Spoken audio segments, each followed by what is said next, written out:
काल आपण विवेक चूडामणी ग्रंथ श्लोक क्रमांक 48ला थांबलेलो होतो. 48.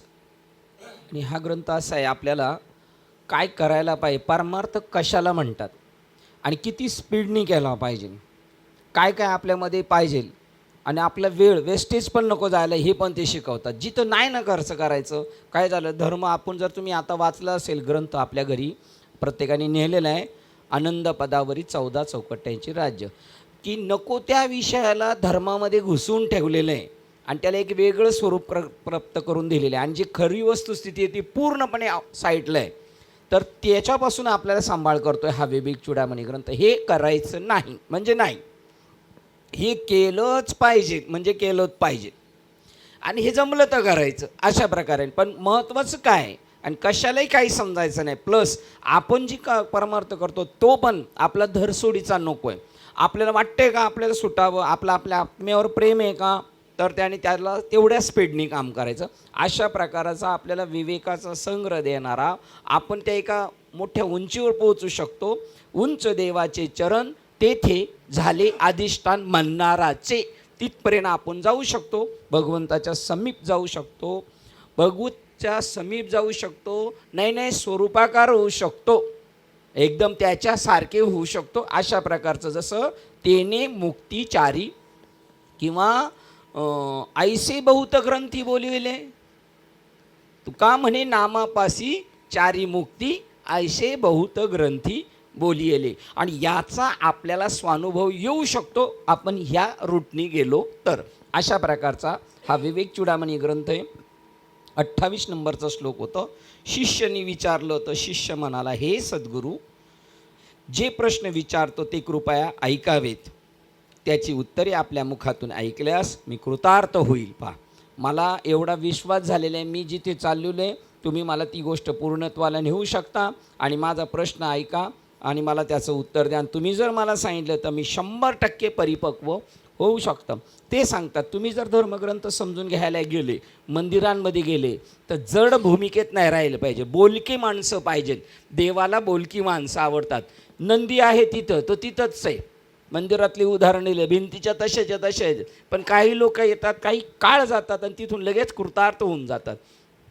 कानोपात्र किती वेळा गेली होती पंढरपूरला, त्याला तिचं लगेच तिचं स्मारक तयार झालं. किती वेळा गेली होती, अंदाजे किती वाऱ्या झाल्या असतील तिच्या, 10-20.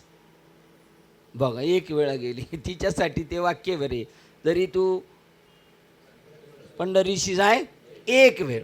आता हे वार करणारे, वार्य करणारे यांनी विचार केला पाहिजे का, तर तिने अशा पद्धतीने केलं, देवा आता तुझ्या चरणाशी समीप आलेले, आता मला रिटर्न जायचं नाही. तेवढ्या अर्थतेने केलं तर होतं. आजही भगवान जेवू शकतात, नामदेव महाराजांच्या त्याप्रमाणे केलं तर. आजही उष्टी बोरी खातात पण कोणाची खात नाहीत. ज्याचा जसा भाव आहे तसा आहे. मग तुम्ही फार आलिशान दिलं तरी ते तुमच्याकडे हुंकून नाही बघणार, पण तुमच्या भावाला महत्त्व आहे असे. तेव्हा ते सांगतात. नाहीतर मग त्यांनी एक उदाहरण दिलं, आद्य गुरु शंकराचार्यांच्या गळ्यात रुद्राक्षाची माळ होती, पण ती तर 24 तास त्यांच्या बरोबर होती, पण त्यांच्यात नाही. पण त्यांचे जे त्रोटकाचार्य आणि दुसरे कोण सांगितले होते, सुरेशाचार्य, हे काही काळ समीप आले पण ते दिव्य होऊन गेले. सूर्यचंद्र आहेत किंवा शंकराचार्यांचं जोपर्यंत नाव आहे तोपर्यंत त्यांचं नाव निघेल, पण बिचारी रुद्राक्षमाळा बघा. आता त्याचासुद्धा संग्रह करून ठेवतात. ज्याला तेवढी आहे ना, आपण जावा इथे जरा पहा, मग आपल्याला कळेल आपण काय केलं पाहिजे. इथं नारायण महाराज जालवणकरांच्या मंदिरात गेलो तर त्यांची माळ, त्यांची चप्पल, त्यांचा पेन, मला वाटतं त्यांचा तुटलेला दात पण त्यांनी ठेवलेला आहे त्याच्यात. हां, चिमटा नाही, दात पण ठेवलेला आहे. कुठे, देवाचं नाही मी सांगितलं, सद्भक्ती मंदिरमधलं सांगतो. त्यांची झोपायची गादी, बेड, पहा बरं आता एवढं. हे काय, ती त्यांच्याबद्दल गुरु नानक किंवा त्यांचे 10 गुरु जिथं जिथं गेले आणि नुसता मुक्काम केला तिथं त्यांनी गुरुद्वारा बनवून टाकलेले. तिथं राहण्याच्या जागा, तिथं भंडारा चालू आहे. कारण ते पवित्र महात्मे, ते जिथं ज्या जागेवर राहतील त्या कुळाला, त्या जागेला पवित्र करतात. ती पृथ्वीची सुद्धा एक वेगळी प्रकारची उंची वाढून जात. आळंदीची उंची कशी काय वाढली गेली, देहूची उंची कशी काय वाढली गेली बघा. आंतरिक आरोग्य जर आपल्याला संतांच्या बरोबर राहिलं तर आपलं काय सुधारलं पाहिजे? आंतरिक आरोग्य म्हणजे मनाची जी धरपकड आहे ती थांबली पाहिजे. आंतरिक आरोग्य आपल्याला भेटलं पाहिजे. आंतरिक सौंदर्य पाहिजे आपलं. बाहेरच्या सौंदर्याला काय? आंतरिक सौंदर्य पाहिजे. आंतरिक सामर्थ्य पाहिजे आपल्यामध्ये, ती शक्ती पाहिजे. बघा, या देशात जन्माला आलेली एक शांडिल्य आख्यानमध्ये सूर्याला ते म्हणले तीन दिवसात नाही, उद्या सूर्य उगवताच तुझा पती मृत पावल. ती म्हणली उद्याचा सूर्य कसा उगवते ते मी बघते. बघा, आपल्या घरातून म्हणलं तांब्यावरून दिलं तर ऐकत नाही माणसं, ऐकत नाहीत. नाही देत जा, काय करायचं ते करा. बघा, सूर्य उगवायचा बंद केला. ही सामर्थ्य काय? हे सामर्थ्य आपल्यामध्ये निर्माण करायचं आहे. विकसित करण्यासाठी आपणास महात्मा सद्गुरूंच्या मनाशी आणि बुद्धीशी भावनिकदृष्ट्या व बौद्धिकदृष्ट्या झगडणे आवश्यक आहे. प्रपंच करताना कसं आहे, गाई धुताना कसं झगडणे आपलं, किती पळापळी, तसं इथे पाहिजे. याजसाठी केला अट्टहास किंवा सायास करशी आणि हरीशी का न भजसी कोण. सतत तुम्ही त्या महात्म्याच्या मनाशी, त्यांच्या मनात काय चाललं आहे त्यांच्या मनाशी, म्हणजे फास्ट गाडी पकडायची तर तिचं स्पीड काय आहे, त्या स्पीड प्रमाणे ती गाडी पकडली पाहिजे. फास्ट गाडी सोडायची चालू गाडी तर तिचं स्पीड काय आहे त्याप्रमाणे. तसं बाबा कोणत्या उंचीवर आहे तो महात्मा, त्या उंचीवर जाऊन आपण त्यांच्याशी समरस होऊन, त्याच्यानंतर बुद्धीशी, त्यांच्या बुद्धीची बरोबर आपण झालो पाहिजे. त्यांची बुद्धी कशी असते, आपण जेव्हा शेंड्यावर असतो ना संत, आपण शेंड्यावर असतो तेव्हा ते आपल्यासाठी वरती येतात. तोपर्यंत आपल्याला कळ नाही सोसत, लगेच आपण खाली गेलो म्हणून ते खाली आले का आपण वर, असं आपलं बंदर सारखे आपली पळापळे. मग आपण त्याच उंचीवर गेलं पाहिजे, त्यांच्या मनाच्या, बुद्धीच्या, त्यांच्या भावनेच्या. बघा, नारायण महाराज जालवणकर ज्यावेळेला त्यांचं गुरुचं महात्म्य सांगताना ते अष्टक म्हणतात, त्यावेळेला जर आपण त्या नारायण महाराजांच्या भावनेतून जर पाहिलं, समाधीचे आपल्याला लगेच समाधी झट झट झट झट त्या वाक्यांची उकल होत जातील. पण आपला जर अहम असेल तर तो त्याला प्रतिबंध करतो. जसं स्पीड ब्रेकर गाडीची गती कमी करतात, परत वाढवावं लागते, तसं होतं. त्याच्यात इंधनही जास्त जातं आणि गाडीची गती कमी होते. ते भावनिकदृष्ट्या व बौद्धिकदृष्ट्या झगडणे आवश्यक असते. याच कारणाकरता या ग्रंथामध्ये साधक जगाकरता महान संदेश सापडतो. या ग्रंथामध्ये, ह्या ग्रंथाचं महात्म्य सांगितलं. काल आपण इथपर्यंत होतो. आता 49 नंबरचा श्लोक आपण वाचतो.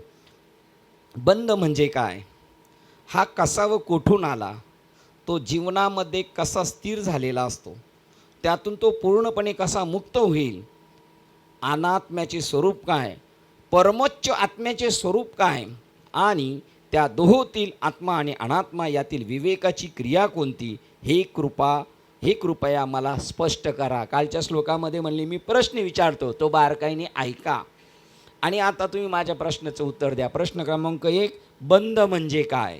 2, हा कसा व कोठून आला, तो जीवामध्ये कसा स्थित झालेला असतो, त्यातून तो पूर्णपणे कसा मुक्त होईल त्या बंधनातून, अनात्म्याचे स्वरूप काय, परमोच्च आत्म्याचे स्वरूप काय, आणि त्या दोहोतील आत्मा आणि अनात्मा यातील विवेकाची क्रिया कोणती, कृपया हे मला स्पष्ट सांगा. बघा किती मोठा प्रश्न आहे. आणि तो प्रश्न त्या भक्ताचा आहे असं नाही.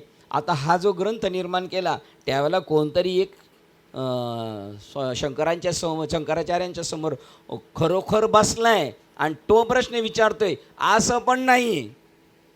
हे काल्पनिक आणि तुमच्या आपल्यासाठी आहे. जसं आपण नटोनी दुजेपणे अर्जुनच नटला देव, आणि तिकडून अर्जुनच प्रश्न विचारतोय, अध्यात्म म्हणजे काय, अधिदैव म्हणजे काय, कर्म म्हणजे काय, अर्जुन ज्ञान म्हणजे काय. हे जसं अर्जुन विचारतोय, तर अर्जुन विचारतोय देवाला का देव विचारतोय देवाला? देव विचारतो. ही आणि कोणासाठी, याचं नाव आहे अर्जुनाचे निव्याजी. तुम्हाला पण निमित्त दाखवलं आपल्याला. आणि गीता प्रकाशवनी श्री राजे संसारा एवढे थोर होजे, हे आपल्यासाठी प्रश्न येते. आपण कसे गुंतलेलो आहे. साधक शिष्याने सद्गुरूंना विचारलेल्या 7 प्रश्नांची ही मालिका आहे आणि ते आता एकेका विस्तृतपणे परामर्श घेतील एकेकाचा. मला वाटतं त्या 7व्या अध्यायात पण ते एवढेच प्रश्न आहेत. 7च प्रश्न आहेत का? कर्म म्हणजे काय, अध्यात्म म्हणजे काय, अधिदैवक म्हणजे काय, आधी भौतिक म्हणजे काय, असे त्याच्यात ज्ञान म्हणजे काय, 99% अविद्या आणि तज्जन्य भ्रांती याच्या संपूर्ण क्षेत्राचा या 7 प्रश्नामध्ये अंतर्भाव होतो. म्हणून कोणीतरी सहज विचारलेली ही प्रश्नमालिका आहे असे समजू नये. कोणीतरी आपलं काहीच नाही, रिकामा वेळ आहे, मग बाबा आज आपण गप्पा मारूया का, तसला विषय नाही. अनंत वैविध्याने भरलेले भ्रांतमय जग समजून घेण्याचा, त्यासंबंधीचे ज्ञान करून घेण्याचा, अनंत वैविध्याने वेगवेगळेपणाने भरलेले काय काय त्याच्यामध्ये भरलेले ते भ्रांतमय जग आहे, पण वेगवेगळेपणाने नटलेलं आहे. ते जग समजून घेण्याचा, तत्संबंधीचे ज्ञान करून घेण्यास, त्याचे मूल्यांकन करण्यास आणि त्यासंबंधीची कारणमीमांसा स्पष्ट करून घेण्यास बौद्धिकदृष्ट्या उत्सुक असलेले सच्चे साधक विचारू शकतील. कोणते साधक विचारू शकतील? सच्चे म्हणजे काय असतात? सच्चे म्हणजे ज्याला खऱ्या तळमळ लागलेले, मला बाकीचं काय घेणं देणं नाही, माझ्या उद्धाराचं काय ते बोला, त्याचं नाव सच्चा साधक. बघा, हे जग वेगवेगळ्या पटनापणाने नटलेले आहे. त्याचं ज्ञान काय, त्याचं मूल्यांकन काय, त्याची काय किंमत काय, त्याच्यानंतर ते नेमकं काय, तत्संबंधी मीमांसा स्पष्ट करून घेण्यास बौद्धिकदृष्ट्या उत्सुक असलेले सच्चे साधक विचारू शकतील. असेच हे प्रश्न आहेत. दिव्य महात्म्यांसमीप गेल्यावर आपण जे प्रश्न विचारावेत व ज्या वृत्तीने त्याच्याशी चर्चा उपस्थित करावी, अशा प्रकारच्या प्रश्नासंबंधीची चुणूक यामध्ये सापडते. बघा, मग आता आपण काय स्टेप ठेवलेली देवाकडं जायची, संतांकडे जायची, ती इथं सांगितलेली ती अगदी चुकीची आहे. ती एवढी महत्त्वाची नाही. जी महत्त्वाची ती आपण कोणी करत नाही. आता आपण कसे जातोय बाबांकडे? बघा, फुले, कापूर, फळे, मिठाई घेऊन संतांकडे जाणे हा काही आपल्या आध्यात्मिक गुरुच्याकडे जाण्याचा योग्य मार्ग नव्हे.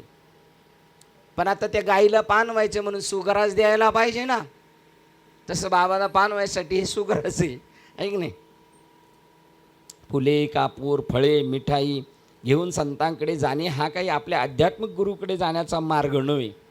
अहो, तुम्हाला त्याचा तिटकारा येईल, आला पाहिजे. ही रिश्वत देऊन तुम्हाला पेपर पास करून घ्यायचे. हां, बाबा नटलेलाच आहे पहिलं, फुलात आणि बिचात नटत नसतो बाबा. हां, प्रासंगिक काही गोष्टी आहेत जी मागून वडिलोपार्जित चालत आले, तिथे कीर्तनात नाही हार घालायचा, हा तुमचा देहाभिमान मग म्हणायचा, ज्ञानाभिमान म्हणायचा, तिथं घातलाच पाहिजे. पण नको तिथं कशाला नाटक पाहिजे? वा, आपल्या आध्यात्मिक गुरुकडे जाण्याचा हा योग्य मार्ग नव्हे. या संप्रदायामुळे मग त्यातील हेतू किती उदात्त असो, फळे गोळा करणारे गुरु आणि फुले देणारे शिष्य मात्र निर्माण झालेले आहेत. मग तो संप्रदाय किती मोठा असू द्या, पण तिथं काय निर्माण झालं? फळे गोळा करणारे गुरु आणि फुलं देणारे शिष्य.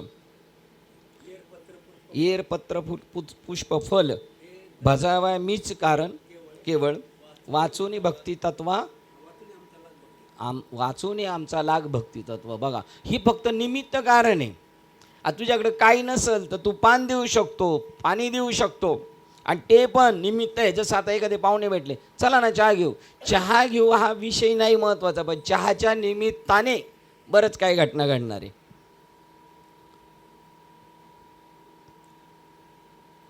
या संप्रदायामध्ये मग त्यातील हेतू किती उदात्त असो, फळे गोळा करणारे गुरु आणि फुले देणारे शिष्य मात्र निर्माण झालेले आहेत.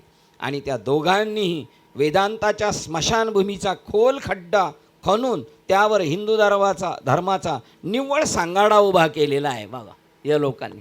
याच्यामध्ये आपल्याला बसायचं नाही, हे आपल्याला करायचं नाही. याच्यापासून आपण लांब राहिलो पाहिजे, तर जे वास्तव आहे ते तुम्ही प्रगट करू शकता. नाही तर तुम्ही पण कांडे होणार, तुम्ही पण कोणाच्या तरी याच्या खाली दबलेले राहणार, बोलू शकणार नाही तुम्ही. कारण काय, शेवटी काय वेळेला म्हणतात लोक, जन चले ऐसा चल नाही. आणि तुम्हाला एक सांगतो, कदाचित तिसऱ्याने केलेलं आपल्याला आवडणार नाही पूजा अर्चा, पण आपली झालेली आवडते. असे पण कितीतरी वर्ग आहे, स्वतःची पूजा करून घेतील गुरुपौर्णिमेला, पण दुसऱ्याची काय असली का लगेच टिप्पणी देऊन टाकतील. आपण तैसे व्हावे, आपण ती गोष्ट नाही करायची, मग दुसऱ्याला शिकवण्याचा अधिकार आहे. आपण गुळ खायचा नाही तर दुसऱ्याला सांगायचं, आपण सगळं करून घेणार म्हणजे हे काय चाललंय, हे काय होण्यासाठी तुम्ही सुद्धा काहीतरी त्याला जबाबदार आहात. बाबांबद्दल मला सांगितलं होतं घाडगे बाबांनी, चकवे बाबांनी, त्यांनी बाबांचा फोटो नव्हता म्हणून मुद्दाम बाबांना स्टुडिओमध्ये घेऊन गेले होते. स्टुडिओज म्हणतात ना फोटो काढायच्या, तिथं आतमध्ये गेलो, बाबांना कळालं मला कशासाठी आले, लगेच पळायला लागले होते. आबान ते सगळे होते, परत धरून नेलं बाबांना. मालिकेत फोटो टाकायचा होता म्हणून. बघा किती याचं नाव आहे, देहाच्या निरासे ही पाविजा. देह तर मातीचा गोळा आहे, नाशिवंत आहे, पण आपल्यासाठी नाही बरं का, आपल्यासाठी गरजेचं आहे. त्यांनी तसं समजायचं आहे. आणि आपण काय समजायचं की जो वदे आच्युत पवित्र तो देह वाणी पुण्यवंत, जो वदे आच्युत सर्व काळ. आपली भूमिका अशी पाहिजे त्यांच्याकडे. नाही तर आपण म्हणायचं, ते म्हणतील हे नासक शरीर संत कसं होईल, या नालायकाला तुम्ही कसं संत म्हणता. म्हणल्यानंतर आपण पण ते भेटल्यावर पाया पडताना असंच म्हणायचं का, हे नासक शरीर तुमचं कसं देव होईल. नाही, आपली भूमिका वेगळी आणि त्यांची भूमिकेत फरक आहे. सासूबाई नवऱ्याला, हिच्या नवऱ्याला सासूबाई हाक मारती नावानी, म्हणून हिनी पण नावाने हाक मारायची का, नाही. आणि हिनी जरी एखाद्या वेळेला मारली, लय शिकलेले असतील तर मारतील, पण मग पोरांनी हाक मारायची का बापाला नावानी, नाही. प्रत्येकाचा दर्जा आहे तो. आपण अनुभवत असलेल्या जीवन मर्यादेची आणि भ्रांतीची भावना या संबंधीची स्पष्टीकरणाची अपेक्षा करणाऱ्या अतृप्त साधकांचे हे प्रश्न असे आहेत की, बघा, आपण अनुभवत असलेल्या जीवन मर्यादेची आपण किती जखडलेले आहेत, आपल्याला अजून काहीच माहीत नाही. ज्ञानेश्वरांना काय माहिती झालं होतं, ते माहिती झाल्यावर काहीच आपण घाबरू शकत नाही. नाथबाबांच्या भानुदासांचं हे अभंग आहे ना, जे जरी हे आकाश वर पडू पाहे. बघा बरं, त्यांना काय कळालं होतं, आकाशवर पडलं तरी चालेल पण मी डळमळीत होणार नाही. आणि संभाजीराजांना काय माहिती झालं होतं का, माझं शरीर गेलं तरी मी जाणार नाही, मी का ध्येयाने पाछाडलेलो आहे, त्याच्यासाठी मी मृत झालो तरी मी तुका म्हणे एका मरणीची सरे आणि उत्तमाची उरे कीर्ती मागे. योग आला तर मागं का सरायचं माणसाने.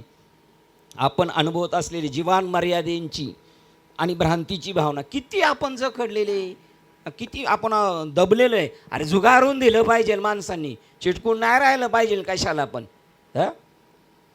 या मर्यादेच्या जीवनामध्ये म्हणजे प्लास्टर ऑफ सर्जरी केलेले एखाद्याच्या हाताला, त्याला संचारच करताना चांगल्या माणसाला असं बांधून ठेवला, त्यांनी जरी अशी ताकद लावली तर होईल का सरळ त्याचा हात, किंवा सरळ आहे फोल्ड होईल का, नाही होणार, त्याला त्याच याच्यामध्ये राहावं लागेल. तसं आपण बांधून नाही घ्यायचं. ना सांप्रदायिकी बंधनं, ना सांप्रदायिक बंधनं आणि ना प्रापंचिक बंधनं. हे म्हणले मी वडील आहे आणि मला असं करायलाच पाहिजे, संपला यांचा परमार्थ. हे वडील नाहीत. एवढे दिवस काय केलं बाबाकडे जाऊन, वडील हे समजून घेतलं का, मी बहीण आहे कोणाची, तू बहीण नाही कोणाची, तू कोणाची पत्नी नाही. अहो खरा परमार्थ कळला ना, चल सगळ्याला लात मारून जाईल माणूस. हे कळणं, त्याच्यासाठी तेवढं आपली पण पूर्वपुण्याही पाहिजे, नाहीतर कळू शकत नाही. किती मर्यादित जीवन जगतोय आपण, किती आपल्याला काय कर्तव्य, आपलं मुख्य कर्तव्य काय आहे, आपलं मुख्य कर्तव्य काय आहे. मुख्य कर्तव्य मी आलो कुठून, मुख्य कर्तव्य परमार्थ आहे. आणि मग देशाबद्दल सुद्धा आदर निर्माण होईल. देशाबद्दल ज्यांना आदर आहे ना, तो यथार्थ नाही. जे सावरकर होते, टिळक होते, यांना जो जाणे ना, गीतेचा अभ्यास केलेला आहे त्यांनी. हो, शंभू भगवान शिवाजी महाराजांना सुद्धा त्यांच्या आईने महाभारत, रामायण हे सगळे धडे, आणि त्यावेळेला त्यांनी ते आत्मसात केले. जेव्हा आग्राच्या तुरुंगातून पळायचं आहे त्यावेळेला श्रावण महिना होता, बाहेर गोकुळाष्टमीचा प्रसंग चालू आहे, सप्ताह चालू आहे, व्रत वैकल्य चालू आहे. आणि त्यावेळेला ते म्हणतात की बाहेर काय सरदारांना विचारलं, म्हणले गोकुळाष्टमी असं आहे का, चालेल चालेल. आणि गेल्यानंतर शांत असल्या म्हणले गोकुळाष्टमी, भगवान कृष्ण त्यांचा जन्म कसा झाला, नजर का देत होते, ते पण मी पण नजर काही देते, ही करा ना तुलना, करा पर चैतन्याशी तुलना, ती नाही करणार. थातूर मातूर माणसाची तुलना करत बसणार. मी पण चैतन्य, मी पण आता ठरवेल मला सुटायचं आहे. भगवान कृष्णाचा जन्म झाला होता धर्मरक्षणासाठी, माझा कशासाठी झाला आहे, मी पण. हे आद्य कर्तव्य आपलं, त्याच्यानंतर ही बाकीची कर्तव्य आहेत. ज्ञानेश्वर महाराजांच्या आईला त्यांना नाही कळालं 4 भावंडांची पोरांची लग्न करायची, ते नाही कळालं त्यांना, नाही का. आपल्यापेक्षा ते जरा मठ्ठ होते वाटतं. काय करायला पाहिजे आपल्याला हे कळालं पाहिजे. उकुडा उकरून मग नाही सांगू शकत आपण असलेल्या जीवन मर्यादेची आणि भ्रांतीची भावना. बरं, जी बंधनं आहेत आणि ज्या आपण मर्यादा सांभाळण्यात, त्या खऱ्या आहेत का मर्यादा. एक मिलिटरीमधला मी पाहिलं चित्रपट, त्याच्यामध्ये आक्रमण केलं, हिंदुस्थान पाकिस्तान चालू झाली लढाई, आणि त्याच्यामध्ये आपण प्लसमध्ये होतो आणि ते पळत सुटले. त्या पळत सुटल्यानंतर पोशाखामध्ये महिला होती समोरची पाकिस्तानची सैनिक, पण पकडलं तिला. तर तिला पकडल्यानंतर त्यातल्या एकाने पकडलं त्याला, चांगल्या माणसाने. तो म्हणला बाई हिच्यावर वार नाही करायचं म्हणून थांबला. आणि सिनियरकडं, तर सिनियर आला. तो म्हणला ही बाई आहे का, हिच्याकडं बघतोच मी. म्हणला तू जा. तो म्हणला तिला आपण पकडून नाही तू जा म्हणला, मी हिच्याकडे बघतो. आणि तिच्याशी वाईट काम करायला लागलं. तो बाहेर म्हणतो नाही ऐकत, शूट करून टाकला. कोणी? ज्युनियरनी. कोणाला शूट केलं? सिनियरला. मग ती दाखवा ना आपल्यामध्ये धमक. ती पाहिजे ही मर्यादा. त्याला मर्यादा नाही. ज्युनियरला त्याने काय सांगितलं, मी तुझा सिनियर आहे, तू इथून चालता मी हिचा हिसाब करतो. गप्प बसला. त्यांनी यांनी पाहिलं कानोसा घेऊन, हात चुकीचा, आणि ती ओरडते. शेवटी ह्या दोघांच्या भांडणात तिच्या हातात चेंगण आली. तिला असं वाटलं आता ह्या दोघांना मारायचं, तर याने माझं संरक्षण केलं शिलाचं. यालाही मारून याला मारण्यापेक्षा तिने स्वतःला मारून घेतलं. वा, काय मर्यादा आहे. हे शिकतो का आपण? चालू जीवनात किती घटना शिकवायला भेटतात आपल्याला, पण नाही आपण या मर्यादेचं, बंधनाचा तोडू फासा देऊ अशा टाकोनी. मग तो नवरा त्या बायकोचं ऐकू शकत नाही, बायको नवऱ्याचं ऐकू शकत नाही, आई वडिलांचं नाही ऐकू शकत. उदाहरण सांगायचं तर मर्यादेचं उल्लंघन झालं पाहिजे सत्यासाठी. विभीषणे बंधू प्रल्हादे जनक, विभीषणे बंधू राजमाता भरते निंद्य केली. बघा, प्रल्हादे जनक, प्रल्हादाचा बाप देवाच्या विरुद्ध होता, सोडून दिलं बापाला. प्रल्हादे जनक, विभीषणे बंधू भावाचा त्याग केला, त्याला ड्रॉप करून टाकला. आणि राजमाता भरते निंदे केली. रामापासून मला बाजूला करते, काळ तोंडे तोंड नको दाखवू मला, जे हातात शस्त्र भेटेल तुला खलास करून टाकेल, मला मातृहत्येचं पातक लागेल, तुझं तोंड दाखवू नको मला. लगेच विवेक सुचला तिला. त्याच वेळेला नस दाबली पाहिजे तर विवेक सुचल माणसाला. नंतर काय मेलेल्या सापावर धपाटी टाकून उपयोग. त्यावेळेला जर भरत असं म्हणत नाही जाऊ दे तुझं बरोबर आहे आई, मी बसतो गादीवर, तर भरत नसा प्रसिद्धीला आला आणि राम पण नसते आले. त्याच वेळेला ठेसलं पाहिजे ज्या वेळेला त्याची मानवर काढली त्यावेळेला. जीवन मर्यादेची आणि भ्रांतीची भावना, कोणती बंधनं बांधून घेतलेली आपण, खरी आहेत ती? आता दुसरं जातो आपण. मी लहान होतो तेव्हा मी कीर्तनाला जायचो, म्हणले कुंभार गाढवांना कधी बांधत नाही. खरं आहे का? आहे का कोण कुंभार आहे का आपल्यात? असंच चकवे म्हणतो ते. सांगा बरं, गाढवाला बांधतो का कुंभार? तुम्ही कुंभार बी होता काय? तुमचं पार्ट सारखं बदलते. ते म्हणले मुद्दाम खोटं असं जातो, बांधल्यासारखं करतो, मग ते रात्रभर तिथंच उभं राहतं, आणि सकाळी काम पाहिजे तेव्हा मुद्दाम खोट्याजवळ जातो, सोडण्यासारखं करतो. खरं आहे का तसं शिंदे? एवढं मंदाड आहे काय?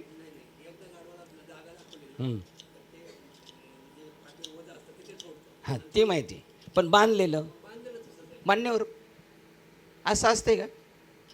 तुम्ही पाहिलंच नाही कमाल. हां, म्हणजे एवढं गाढव मंद असतं नाही का? नसतं बांधलं तरी बांधून घेतं असतं नाही का? आता हे आपल्याला गाढवाचं सांगायचं नाही का इथं बसून? हां, अशी किती गाढव आहेत आपल्याबरोबर. समजा आपले नातेवाईक आहेत, आपले गावचे आहेत, आपल्या देशातले आहेत, आपल्या राज्यातले आहेत, न बांधलेल्या गोष्टीला बांधून घेतात, आणि जिथं सुटायला पाहिजे तिथं नाही प्रयत्न करत. भ्रांतीची भावना या संबंधीच्या स्पष्टीकरणाची अपेक्षा करणाऱ्या अतृप्त साधकांचे हे प्रश्न आहेत, त्यांची तृप्ती नाही होत. बरं, ह्या सगळ्या प्रश्नांची उत्तरं भेटल्यावर तृप्त होईल नाही का? सगळ्यांचे प्रश्न भेटल्यावर तृप्त झाला, आता बाबा आपलं काम झालं, तृप्त झालो असं म्हणेल का नाही साधक? तृप्त झालो म्हणून नाही. काय म्हणेल तृप्त झालो म्हणेल, माझं काम झालं नाही म्हणणार. तो का म्हणे, पोट धालेची न धाय आणि खादले ते खाय आवडीनी. बाबा पुन्हा आपलं पोट नाही भरले का? 100% मालिकेच्या कृपेने आपलं सगळ्यांचं काम झालेलं आहे. हे उगच बोलत नाही, तुमचा विश्वास नाही, पण त्यांच्याकडून झालेलं काम. डॉक्टर वेडे आहेत का डिस्चार्ज देताना लय बरी झालीत का आपण? कणत कशाला घरी येतो मग? रिक्षात का नाही जा नेहमी सारखा जाऊन बसत, हळूच बसल, हळूच उठल. बरा झालाय का तो? आणि तो बरा नाही झाला का? त्यांना कळाले माझा डोसचा पावर याला झालेला आहे. आता हा जरा थोडा आहे, पण 2-4 दिवसांनी येईल ना, त्याला जेव्हा फॉलोअपला बोलवल्यावर तो सांगेल आता मला कसं वाटतंय. बस तसंच आहे, आपलं काम त्याच दिवशी झालं आहे, पण आपण नाही समजत. ते तृप्त झाले, अतृप्त आहेत, ते म्हणतात आम्हाला पाहिजे, आम्हाला सांगा. ज्यापैकी प्रत्येक प्रश्न हा साधकाच्या त्याला बाहेरून आणि आतून अनुभवास येणाऱ्या जीवनासंबंधीच्या निरीक्षणाच्या विस्तृत असे स्वतंत्र कथन त्यात आले आहे. बघा, प्रत्येक प्रश्नामध्ये तो अनुभवत असलेलं जीवन आणि त्याच्यापेक्षा एक वेगळं जीवन आहे, याचा सगळ्यात उलगडा आणि विस्तृतपणे होणारे हे सांगतात. शिवाय सद्गुरूंनी आत्तापर्यंत काय सांगितले, शिष्याला कुशाग्र बुद्धीने किती समजावून घेता आले, याचे ते दिग्दर्शन करतात. हे प्रश्न, या प्रश्नापर्यंत यायला काय त्याची बुद्धी पाहिजे. बंध म्हणजे काय, अध्यात्म म्हणजे काय, अनात्म शब्द माळ घालायच्या अगोदर आपल्याला माहिती होतं का अनात्म शब्द. आता आपल्याला शिंग फुटलेली आहेत. अनात्म शब्द कशाला म्हणतात मला स्वतःला माहीत नव्हतं. कर्मकांड काय म्हणतात. मी एक त्या सोनो हॉस्पिटलच्या इथे एक साधू असायचे, भगवी लुंगी घालून फिरायचे, आणि ते नेमके एका गावाला गेलो, तुमच्या इकडचेच होते, येलकरणे आले त्या भागात, तिथे भेटले. जेव्हा आपण कीर्तन करायला लागलो त्या गावात गेलो होतो, मी म्हणलं बघा यांना आपण विचारलं होतं बाबा कर्मकांड म्हणजे काय, माहीत होतं आपल्याला. बघा, मग ते प्रश्न जे आहेत ते आपल्या आंतरिक जीवनाशी बाहेरील जीवनाशी आपल्याला सगळं स्वतंत्र कथन त्यात आले. शिवाय सद्गुरूंनी आत्तापर्यंत काय सांगितले, शिष्याला कुशाग्र बुद्धीने किती समजावून घेता आले, याचे ते दिग्दर्शन करतात. म्हणजे इथपर्यंत त्याची उंची वाढवलेली आहे शिष्याची. या सर्व पूर्वीच्या श्लोकामध्ये मुक्तपणे वापरलेला बंध, मोक्ष, अनात्म, परमात्मा आणि आत्मा अनात्म या संज्ञेच्या भाषेत श्री सद्गुरू बोलले. बघा, हे कसं काय तो बोलते. त्यांनी बंध म्हणजे काय, बंध त्याला माहिती होता तरी होता का. बंध कशाला म्हणतात हेच माहीत नाही, तर तो मुक्ततेची काय अपेक्षा करू शकतो. पण याच्यामध्ये ते मोक्षत्व निर्माण केलेलं आहे त्या साधकामध्ये. कीर्तन प्रवचन करण्याचा आपला उद्देश असा पाहिजे, आपण त्या गावात गेलो, एकाचं तरी डोकं चाललं पाहिजे, एकाला तरी वाटलं पाहिजे आपण करतो हे काय करतोय, आपण काय करायला पाहिजे, नेमकं परमार्थ कशाला म्हणतात हे तुम्हाला सांगायचे. तो काय लगेच नाही ती गोष्ट करणार, पण त्याचे चक्र चालू होईल आणि मग हळूहळू तो हा ग्रंथ आणील, तो ग्रंथ आणील, असं होणार. अविनाश शेनकरनी 7 दिवस त्यांच्या गावात ज्ञानेश्वरी ठेवली, स्वखर्चाने ठेवली, आणि सगळी लोक त्याच्याच वयाची, त्याच्यापेक्षा थोडेसे 4-6 वर्षांनी मोठं, ती मुलं सगळे हजर 25वा कार्यक्रम म्हणून. त्या लोकांनी नंतर ते म्हणले आम्हाला ज्ञानेश्वरी माहीतच नाही, आम्ही लहानपणी हरिपाठ केलेले आहेत. मग पांडूला म्हणले ज्ञानेश्वरी आणून दे, त्याने त्यांना ज्ञानेश्वरी आणून दिले, झालं ना काम. आता कमीत कमी मार्गस्थ झाले की नाही, ते झालं पाहिजे. ते म्हणतात बंध, मोक्ष, अनात्मा, परमात्मा आणि आत्मा अनात्म विवेक या संज्ञेच्या भाषेत सद्गुरू बोलले. परंतु वेदांतामधील सिद्धांत फक्त समजून घेण्याने शिष्याचे समाधान होत नाही. बरं, आता आपल्याला समजलं आत्मा अनात्म कशाला म्हणतात, विवेक कशाला म्हणतात, बंध नुसतं समजून घेऊन काम आहे का वाटचाल केली पाहिजे. वाटचाल करून परत ते प्रत्यक्ष आपल्या प्रचितीला आलं पाहिजे, अनुभूतीला आलं पाहिजे. नाही तर नुसतं मला कळालंय शब्दशः एवढ्यावर काम होत नाही. म्हणजे जेवणाचा नुसता सुगंध घेतला झालं काम, चाललो असं होईल. ते खायलाच पाहिजे, नाही की नाही. त्याला ते सिद्धांत जीवनात जगावायचे असतात. तुका म्हणे करून दावी त्याचे पाय माझे जीवी. नाही तर पायलीला 15 दमडीला 16 बोलणारे काही कमी आहेत. हां, बाबा म्हणले एक जर दगड उचलला तर त्याच्या खाली 5-6 इंचू निघतात गावाला. मग त्याचं काय, आपल्यामधल्या किती उतरलंय ना, आपण ते करून दाखवायचं, ते जगावायचे असतात. म्हणून तो आता सद्गुरूंना जणू काही अडवून ते अधिक चांगले स्पष्ट करण्यासंबंधी सरळ विचारित आहे. बघा, अडवून जरा थोडी क्रॉस, म्हणजे तूप निघत नसेल, सरळ बोट घालून तूप निघेल का नाही, मग थोडीशी वाकडी करावं लागते. तसं त्यांनी मुद्दाम बाबाला आडू करून बाबा असं काय, बाबा तसं काय, स्पष्ट करण्यासाठी सरळ विचारित आहे. साहजिकच सद्गुरूंनाही शिष्याचा उत्साहाचा संसर्ग जडत असतं. बघा, त्याची जेवढी आर्तता आहे, त्याची जेवढी पळापळी, त्याची आवड गुरुजींना पण होते. हो, त्यांना पण आवड निर्माण होत राहते. बघा, आता परवा जसं उदाहरण सांगितलं ना आपण, बघा हे बाबा केंदूर पाबळवरून आले तर अनुग्रह घ्यायला आहे. आता नाही फळाला येणार का सांगा बरं. मग त्यांचा जो उत्साह आहे ना, तर तुमचा थकवा घालवू शकतो.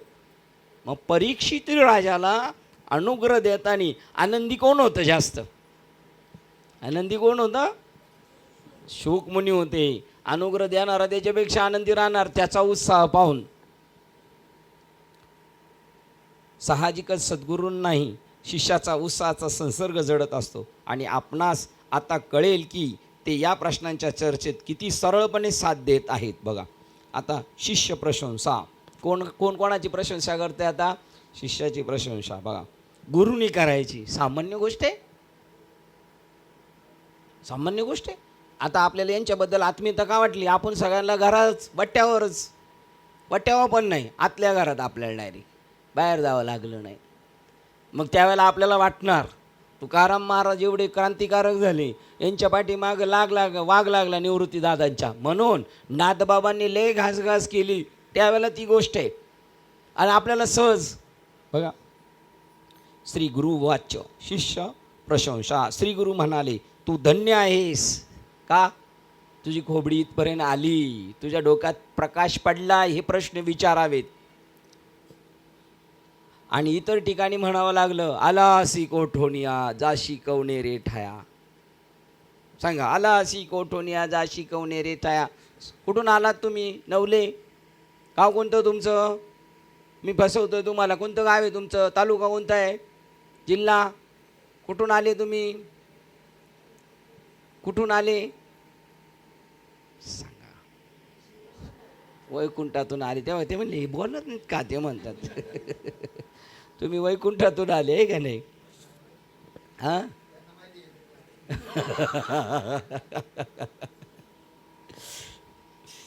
तू धन्य आहेस, तू कृतकृत्य आहेस, कारण तू स्वतःही अज्ञान बंधनातून मुक्त करून घेऊन परब्रह्म प्राप्ती करू इच्छितोस. बघा तू धन्य आहेस, तू कृतकृत्य आहेस, कारण तू स्वतःही अज्ञान बंधनापासून मुक्त करून घेऊन परब्रह्म प्राप्ती करू इच्छितो. हे वाक्य असं का म्हटले मी तुम्हाला विचारेन? कारण तू स्वतःही अज्ञान बंधनापासून मुक्ती करून घेऊन परब्रह्म प्राप्ती करू इच्छितोस. आणि गुरुजी काय म्हणले? तू धन्य आहेस, तू कृतकृत्य आहेस, कारण तू स्वतःही अज्ञान बंधनातून मुक्ती करून घेऊ इच्छितो. हे वाक्य कसं? तू स्वतःही अज्ञान बंधनातून मुक्ती करून घेऊ इच्छितो म्हणजे काय? तू स्वतःही, याच्यावर बोलायचं. तू स्वतःही. हां ते तर आहे. तू कृतकृत्य आहेस, बरोबर. तूही स्वतःही अज्ञान बंधनापासून मुक्ती करून तू स्वतःही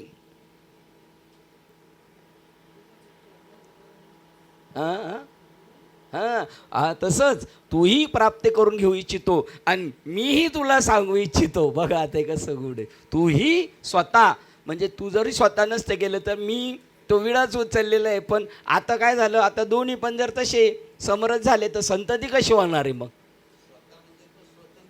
हां हां परत आत्मा असून. हां बरं, हे तर गुड आहे अजून. कारण तू स्वतःही अज्ञान बंधनातून मुक्ती करून घेऊन परब्रह्म प्राप्ती घेऊ इच्छितोस. तू कृतार्थ होऊन आपल्या संपूर्ण कुलास वैभवित केले आहेस. बघा हे म्हणले माझ्या वडिलांना, माझ्या नातेवाईकांना हे कळालं पाहिजे असं तुम्ही सांगा. बरं,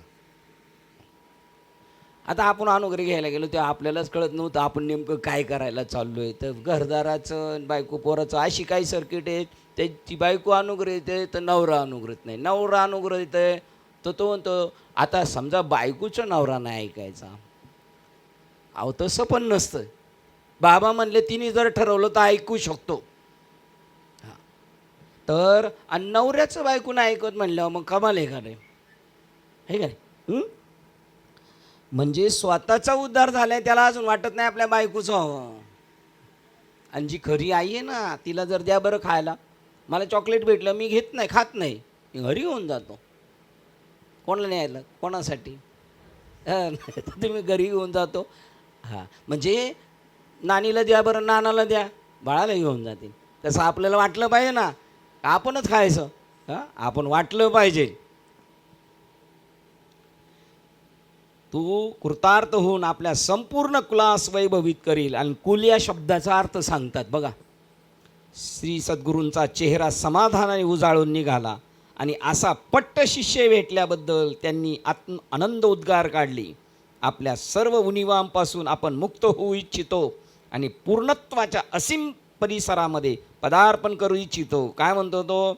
मला ह्या बंधनापासून सुटायचं आहे आणि मला त्या एका वेगळ्या जगामध्ये जायचं, वेगळ्या दुनियेमध्ये जायचं, मला परमात्म्याच्या स्वरूपापर्यंत जायचं आहे. त्यामुळे तो धन्य झालेला आहे. बघा, नुसती इच्छा केली तरी धन्य झाला, तर वास्तव मिळाल्यानंतर काय? हो, त्यामुळे तो धन्य झालेला आहे. त्याने स्वतःच वैभवित केले आहे. बघा, त्याने स्वतःलाच वैभवित केलेले आहे. स्वतःचा तो विकास करून घेतोय. त्याला दुसऱ्यांनी नाही वैभवित केले. दुसऱ्यांनी वैभवित करणं म्हणजे कसं? अरे घालणारे माळ आमचे बाबाले असे, अरे चलणारे बाबा, मी वाटलं तर तिकीट काढून नेतो, चलणारे बाबा माळ मी आणतो. हा स्वतःच वैभवित नाही झाला, याला दुसऱ्यांनी वैभवित केलेलं आहे आणि हा स्वतःच वैभवित झालेला आहे. नव्हे तर आपल्या संपूर्ण कुलाला सुद्धा पवित्र केलेले आहे. कधी? अनुग्रह घ्यायचं ठरवलं तेव्हाच, अजून घेतला नाही. नुसतं त्यांनी प्रश्न विचारले तर कुळाचा उद्धार होईल. खरोखर तुम्ही पहा जरा, कधीतरी रात्री शांत उठून बसायचं आणि बघायचं माझे पूर्वज खरंच खुश झाले असेल का? ते बोलतात आपल्याशी. तुम्ही म्हणाल बोलतात का? नसले बोलतात तरी मी म्हणाल बोलतात आपल्याशी, म्हणजे आपल्याला जरा जिरजिर लागेल. आम्ही म्हणलं कसलं काय बोलतात? ते म्हणाल आम्हाला माहितीच आहे. बोलतात ते आपल्याशी. कसे बोलतात माहिती आहे का? ते अशी पुढे येऊन नाही बोलत, खरं सांगतो बोलतात. मीराबाईला तिच्या बंदिस्त ठेवलं होतं, ती सारखी पळायची सत्संगाला म्हणून. तर आतमध्ये भगवान कृष्ण जायचे आणि तिच्याशी बोलत बसायचे आणि मग बाहेरून एक अणुसा घ्यायचे. कसं काय गेलाय? खोला दरवाजा खोलल्यावर कोण नाही, एकटी एक.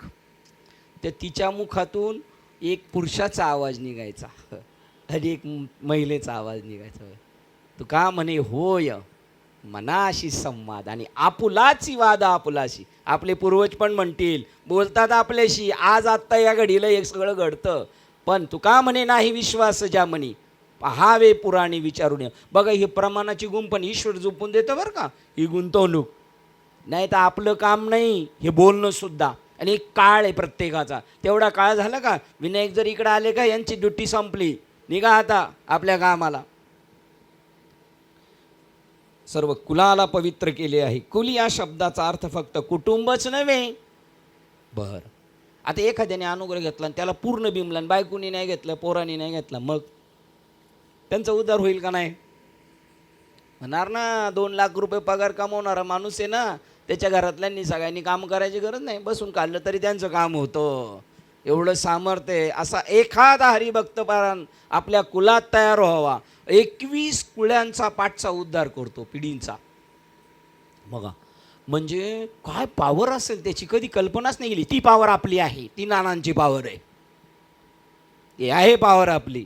आपली पॉवर आपल्याला माहिती. आपण दिन भिकारी होऊन बसले, दे रे बाबा दे रे बाबा. मग ते देत असे 4 दाणे का त्याच्या नावाने लगेच टानाटण उड्या मारायच्या. आपण बजाव ताली, नुसती टाळी वाजवानी हे भेटतं का देव? आमच्या गावात शिंदे दादा म्हणले, वाजवा टाळ्या वाजवा टाळ्या. ते म्हणले, तर टोल नाक्याला जर गाड्या थांबल्या ना, तर तिथल्या टाळ्याला अशा जनादन असतात. ते म्हणले, तर 4थ्या 5व्या मागच्या गाडीवाला लगेच काच वर घेतो, त्याला असे डचकतो. म्हणले, तेवढ्या टाळ्या जर आपण वाजवल्या तर देव लई लवकर येईल आपल्याला भेटाय. वाजवा टाळ्या, हे जडे काय का मी टाळ्या वाजवत आहेत ते, कशालाही काही महत्त्व नाही देत. ते म्हणले, भाऊ काय पॉवर असेल. पूर्वज वाट बघतात. एवढी आपल्याला एवढी मोठी कामं दिलेली आहेत. आपल्यामध्ये तो का नाही जागा होता आपल्यामध्ये? ते मिलिटरीचं जेव्हा युद्ध करायला जायचं तेव्हा तो एक कसा मनुष्य, त्यांचा मेन जो असतो त्याला काय कॅप्टन म्हणतात ना, तो कसा बोलतो. शौर्य अंग, ज्याचं रक्त थंड झालं असेल त्याचं गरम होईल हिमालयामध्ये आणि तो लढाई करायला जाईल. ते काम आहे कीर्तन प्रवचनकाराचं. आता याच्यात रक्त थंड झालं असेल तर. कुल या शब्दाचा अर्थ फक्त कुटुंब नव्हे. आपण आपल्या घरच्यांनी नाही केलं तरी त्यांना काढून घेऊ जाऊ शकतो. ही या मालिकेची पुण्याई आपल्या पाठीमागं उभे आहेत. कुल या शब्दाचा अर्थ फक्त कुटुंब नव्हे, सर्व पूर्वज 21 पिढ्या नाही म्हणत आता ही, मागचे सर्व पूर्वज एवढं सामर्थ्य. आणि ज्ञानोबरायांचं प्रमाण आहे याला, पूर्वजा वैकुंठ मार्ग सोपा. तुकाराम महाराज जिथून आले तिथं आपल्या पाहुण्यांना घेऊन जाऊ शकतो आपण. बघा कसा परमार्थ करायला पाहिजे आपलं, किती स्पीड पाहिजे आपलं, किती प्रामाणिकपणा पाहिजे आपल्याशी, आत्म्याशी किती प्रामाणिक राहिलं पाहिजे आपण. सर्व पूर्वज आणि भावी वंश बघा, नामदेव महाराजांचे 17वी पिढी वंशज आणि तुकाराम महाराजांची 11वी पिढी वंशजांची. किती अभिमान आहे त्यांना, किती मान. आपण त्यांचं चरण स्पर्श म्हणजे महाराजांचं. या आता हे सांगेल, मास वंशाने सुद्धा ते भारी आहेत. कोणाचं त्यांच्यामध्ये रक्त आहे. मेलेल्या हाडाची सुद्धा टेस्ट करताना काय ते DNA चाचणी करतात का नाही? हां बघा, ती जर केली तर ती त्यांच्यामध्ये आहेच. आपण भेटलो तरी आपल्याला एक वेगळी प्रसन्नता वाटतेच. एवढं पॉवर आहे त्या पूर्वज आणि भावी वंश त्यांचे, म्हणजे भावी आत्ताचे असणारे नाही, पुढची पिढी ती पावन होऊ शकते. या सर्वांचा त्या शब्दातून अर्थबोध होतो. तर कुटुंब म्हणजे आजचे कुटुंबीय आणि मागील वाडवडील इतकेच नाही. ही काही अत्युक्ती नव्हे. मानवाच्या इतिहासामधील कोणत्याही युगामध्ये मोक्षाची तीव्र तळमळ व्यक्त करणारे फार विरळेच सापडतात. ही काहीतरी मी आपलं काहीतरी म्हणायचं उगा त्याला मोठेपणा द्यायचा आहे असं म्हणणं नाही. ही काही अत्युक्ती नव्हे, म्हणजे युक्तीची आपण काय म्हणतो, अजून त्याला एक शब्द आहे, हां त्याच्यावरचे शब्द. ही अशी युक्ती नाही आहे, हे वास्तव आहे. का तर एखाद्या पिढीतल्या एखाद्या माणसाला असं वाटतं काही मी उद्धार पावीन. वाटलंय का? माळा घातलेल्या माणसांना वाटलंय का अजून काही मी उद्धार पावीन? जर वाटलंच ना त्यांना, ते जात पंथ धर्म संप्रदाय हे विचारणार नाही, हा कोणत्या संप्रदायाचा आहे, याच्या अंगात वार येतं का काय हे बघणार नाही. ते माझा उद्धार होतं हे महत्त्वाचं आहे.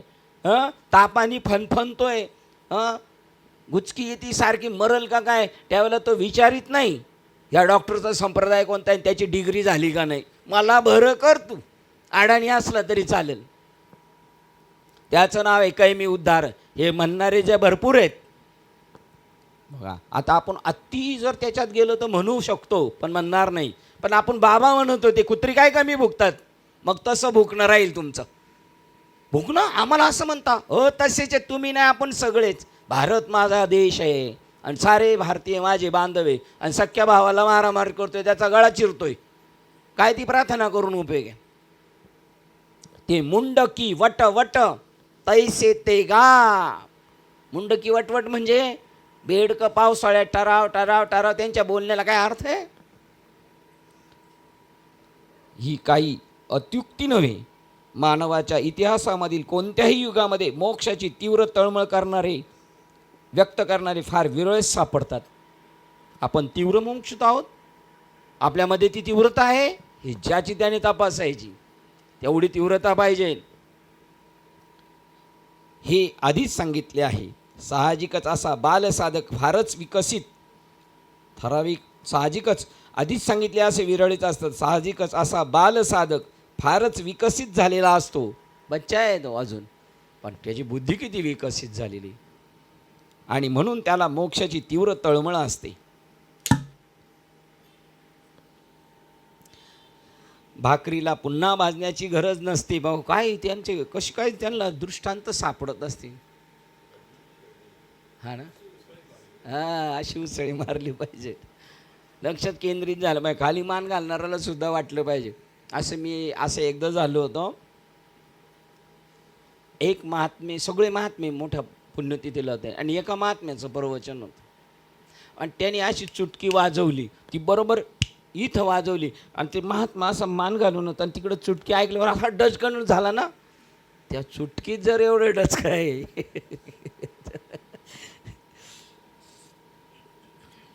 बघा, ते म्हणतात पुन्हा असं का म्हणावं लागतं? भाकरीला पुन्हा भाजण्याची गरज नसते असे माहीत असू नये आपण भाकरी भाजणे या शब्दाचा प्रयोग सामान्य जीवनात सुद्धा वापरतो. भाकरीला भाजतात का? मग तसं हा पवित्र आहे, मग याला परत कशाला अनुग्रहाला बसवलं सगळ्याला? मग भाकरी भाजतो म्हणजे अजून भाकरी झालेली नाही, पण भाजतोय भाकरी. आणि भाकरी कधी भाजत नाही. भाजलेली भाकरी जर परत भाकरी भाजायला बसल्या तर काय होईल? त्याच्या गौऱ्याच होतील का नाही? नाही तर कोळसा करून टाकतील पार, आहे की नाही?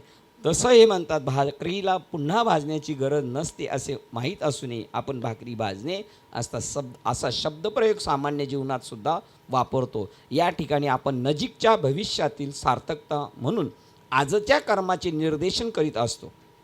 त्याप्रमाणे स्वतःमध्ये शेवटचे परिपूर्णत्व प्राप्त करून घेणे व तसे दिव्य जीवन जगण्याची तीव्र तळमळ बाळगून आपले जीवन व त्याच्या जगत कार्याशी असलेला संबंध या संबंधीचा शोध घेणे हे आजचे कर्तव्य ठरते आपले प्रत्येकाचे. काय जाणायचं आपल्याला? काय कर्तव्य आपलं?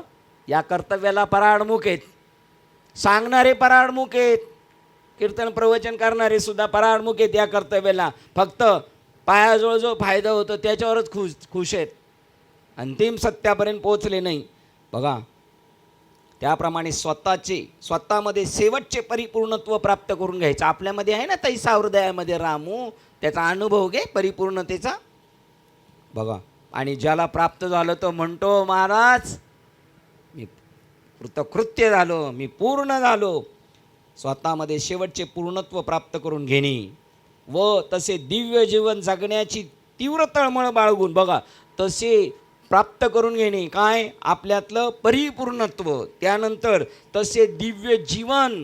काय तुकाराम महाराजांचं जीवन आहे, काय वैराग्य आहे. तुला का रोग आला मग? तसं दिव्य जीवन जगण्याची तीव्र तळमळ. लाहीची या परी फुटत असे कीर झाला, तसं झालं पाहिजे, मला असं झालं पाहिजे, मला असं झालं पाहिजे, मला असं झालंच पाहिजे असं वाटलं पाहिजे.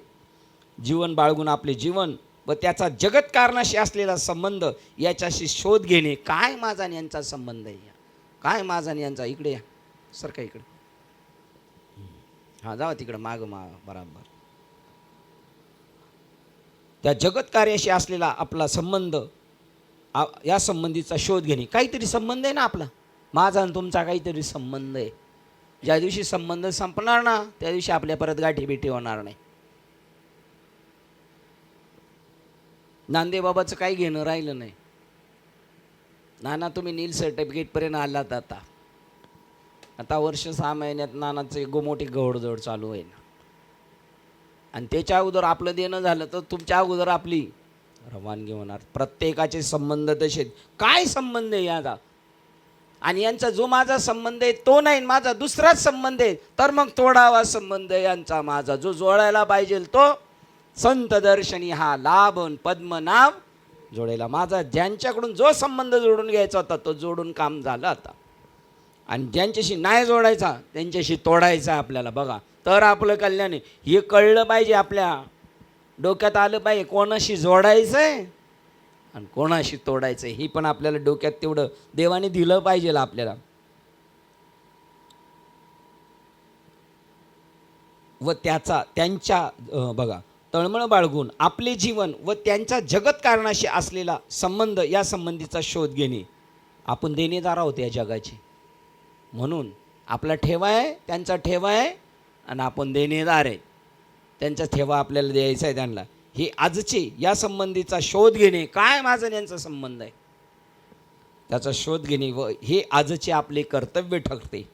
त्याचा अल्पकाळातच जीवन हेतूच्या अंतिम सार्थकतेत शेवट होतो. बघा, आणि जर आपण त्या कर्तव्याशी निगडीत असलो तर की ज्याचा अल्पकाळातच त्यांचा माझा संबंध काय, त्यांच्याशी मला काय माझं कर्तव्य.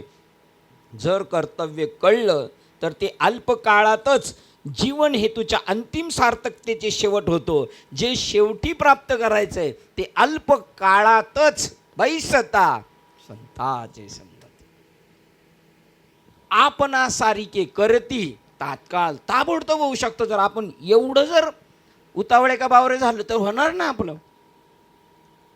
म्हणून जीवन हेतूशी अंतिम सार्थकतेत शेवट होतो. म्हणून बाल शिष्याने आपली जीवन सिद्धी प्राप्त करून घेतली आहे. यांनी काय केली?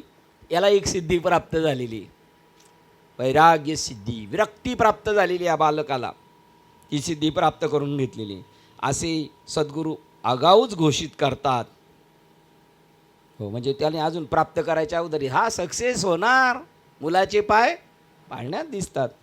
गर्भाशयातील गर्भ असे आपण कधीच न म्हणता पूर्व अवस्थेतील ते पूर्ण मूल नसतानाही गर्भाशयातील मूल अशीच शब्द योजना करतो.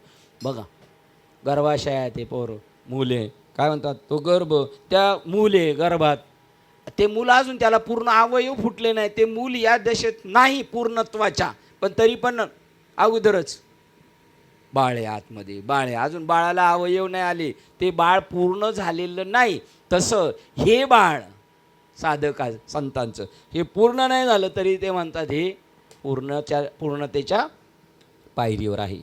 अविद्येच्या जोखाडातून स्वतःस मुक्त करणे म्हणजे निव्वळ तत्संबंधीचे शब्दज्ञान असणे नव्हे. मी सुटलो पाहिजे, सुटल्यावर असं होतं, सुटलेली माणसं अशी असतात, अशाच चर्चा चालू आहेत. सुटलो पाहिजे, सुटले कसे, तर असे सुटले, ते ज्ञान पैगाबरवे. सुटलेला कसा असतो? मुक्त आत्मस्थितीत असतो तो. असं बोलण्याने आपण मुक्त नाही होत. सगळी माणसं जेवली, सगळी माणसं जेवली, हा बी सगळ्या माणसांमध्ये, पण अजून कसा आहे? उपवाशीच आहे.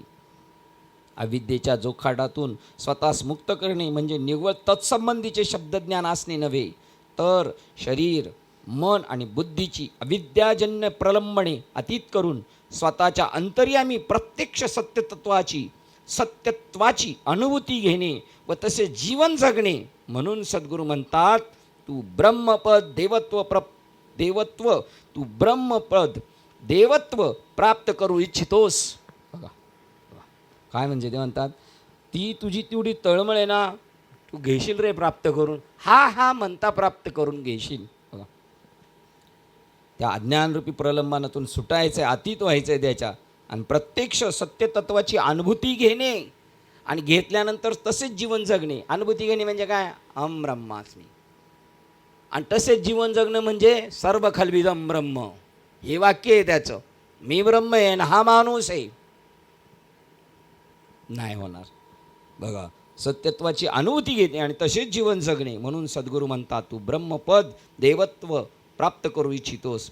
आता सांगतात, हे करून घेणं एवढं सोपं नाही. कधी अडीअडचणी येणार, त्याच्यासाठी आपल्याला काय करावं लागेल? आपला पुरुषार्थ खर्च करावा लागेल. तो पुरुषार्थ, हे ज्ञानोबरायचं पुरुषार्थपर वाक्य आहे. तरी अवधान एक वार दिजे, किंवा ये मराठीचे नगरी ब्रह्मविद्येचा सुकाळ करी, हे पुरुषार्थपणे त्यांचं. मी करीन, स्वराज्य हा माझा जन्मसिद्ध हक्क आहे आणि तो मी मिळवीन, हा पुरुषार्थ आहे त्यांचा. पुरुषार्थ महिमा. पित्याला धन ऋणातून मुक्त करण्याकरता पुत्राधिक असतात. बापाचं कर्ज झालं तर पोरं चांगली कामाला लागली तर बापाचं कर्ज नील करतील. परंतु त्यांना भ्रांतीपासून सोडवण्याकरता स्वतःखेरीज कोणीच नसते. बापाने कर्ज केलं तर कर्जातून नील पोरग करेल, पण मी ह्या अज्ञानरूपी भ्रांतीमध्ये जखडलो, याच्यातून पोरग त्याला बाहेर काढू शकत नाही. तर त्याला कोण काढू शकतो? तो स्वतःच काढू शकतो. हा एक श्लोक, 3 श्लोक एकत्र दिलेले, त्याचं उत्तर. दुसरा श्लोक लगेच चिटकून येईल, त्याचा भावार्थ नंतर आहे. दुसरा बघा, डोक्यावर घेतलेल्या ओझ्यामुळे होणारे श्रम अथवा थकवा याच्या मदतीला याच्या मदतीला बघा, डोक्यावर घेतलेल्या ओझ्यामुळे होणारे श्रम व थकवा त्याच्या मदतीला धावून येणाऱ्याकडून कमी होऊ शकतो. डोक्यावरचा बोजा दुसऱ्याने मदत केली तर कमी होईल, पण 184चा जो बोजा आहे तो ज्याचा त्यांनी सोडवायचा आहे. परंतु क्षुधादीमुळे निर्माण होणाऱ्या दुःखापासून स्वतःखेरीज दुसरे कोणी बचावू शकत नाही. डोक्यावरचं ओझं कमी करू शकतो, कर्ज कमी करू शकतो, पण भूक लागली म्हणून त्याला म्हणलं डोक्यावरचं ओझं तू कमी केलं ना, बरं झालं. नंतर कर्ज नील केलं ना, बरं झालं. आता मला भूक लागली, ज्यांनी कर्ज नील केलं त्यांनी अर्ध ताट खा, आणि ज्यांनी डोक्यावरचं ओझं केलं त्यांनी अर्ध ताट खा, म्हणजे मी पोट भरेल, माझं होईल नाही. जेवायला कोणा लागेल? स्वतःलाच. तिसरा श्लोक त्याला लगेच चिटकून आहे. जो रुग्ण प्रामाणिकपणे पथ्य पाणी सांभाळतो. आता ही प्रामाणिकपणे हे महत्त्वाचे. डॉक्टरला माहीत नसतं, गोळ्या औषधे दिल्यात आणि याला कोर्स करायला सांगितला 7 दिवसाचा आणि 7 दिवसांनी भेट. तर 7 दिवसांनी हेच अभिप्रेत आहे डॉक्टरांना, मला डॉक्टर बरं वाटते. पण 7 दिवसांनी गेल्यानंतर तो डॉक्टरांना म्हणतो मला बरं वाटत नाही. तेव्हा डॉक्टर त्याला प्रश्न विचारतात आणि मला साहेबांच्या चिरंजीवांनी सांगितलं ते डॉक्टर. तर आम्ही त्याला प्रश्न विचारला तर तो तू गोळ्या घेतल्यात का 7 दिवस? तर तो म्हणतो हो, पण आम्हाला माहीत असतो हा खरं बोलत नाही, हा खोटं बोलतो. कारण जर यांनी खरं घेतलेच असते तर तेवढी ते आम्हाला लिमिटच सांगितलं, एवढं केलं का असं होतं. बे बे आणि बेदुने 4च होतात. म्हणजे याच्या औषधाची परिणती हीच आहे आणि जी होत नाही याचा अर्थ तो प्रामाणिकपणे बोलत नाही, आम्हाला कळतं. पण डॉक्टर आपल्याशी हुज्जत घालत बसत नाही, तू खोटं बोलतोयस म्हणून. आता हे डॉक्टरचं सांगायचं ना आपल्याला. आपण पण म्हणतो आम्ही रोज करतो, पण आपण करत नाही. रोज करणारा तूप खाणार त्याचा चेहराच दिसणार कसा आहे तो. जो रुग्ण प्रामाणिकपणे पथ्य पाणी सांभाळतो आणि योग्य औषधोपचार घेतो तोच रोगमुक्त झालेला आढळतो. बघा, आम्हाला अजून का नाही तसं वाटत? पथ्य पाणी सांभाळणं नाही. बघा किती महत्त्वाचं आहे तुकोबारायांचं. कसे डॉक्टर आहे तुकाराम महाराज. भवरोग जाय, सुरुवात काय? ब्रह्मरस घेई काढा, तेने पिढा वारेल. 100% डॉक्टर म्हणे एवढा कोर्स केला वारेल. पण एक काम कर ना, पथ्य नाम विठोबाचे अनिक वाचे नसेवी. आता बाबांचं सांगू, नेहमी सांगतो तर सांगतो. मधने बाबा आले कार्यक्रमाला आणि गाडीतून उतरले. म्हणले काय खरं नाही, कार्यक्रम होईल म्हणून वाटत नाही, फार शरीराला नसतं, असं गांध्या आल्यासारखं झालं. मी म्हणलं बाबा काय घाबरू नका, बोले आपण डॉक्टरांच्याच घरी चाललो आहे. असं म्हणलं ती लगेच बरी करते. मग डॉक्टर साहेबांनी माझ्यासमोर विचारलं, बाबा तुम्ही काही प्रवासात खाल्ले का? ते म्हणले नाही काय खाल्लं. मग असं नव्हतं व्हायला पाहिजे. ठीक ही गोळी देतो, बरे व्हाल थोड्या वेळात आणि आराम केलं. पण खाली उतरताना कीर्तनाला जाताना बाबा म्हणले भजी खाल्ली होती.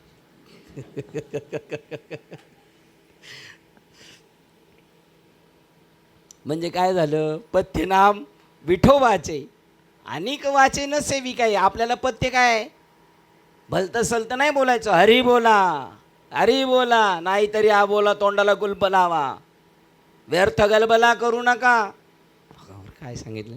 किती बारकावे सांगितले. जर तुम्हाला तुम्हाला सांगतो, आपण जेव्हा अनंत वाचाळ प्रापंचिक जरी बोललो ना, आपल्या वाणीचं तप होत नाही.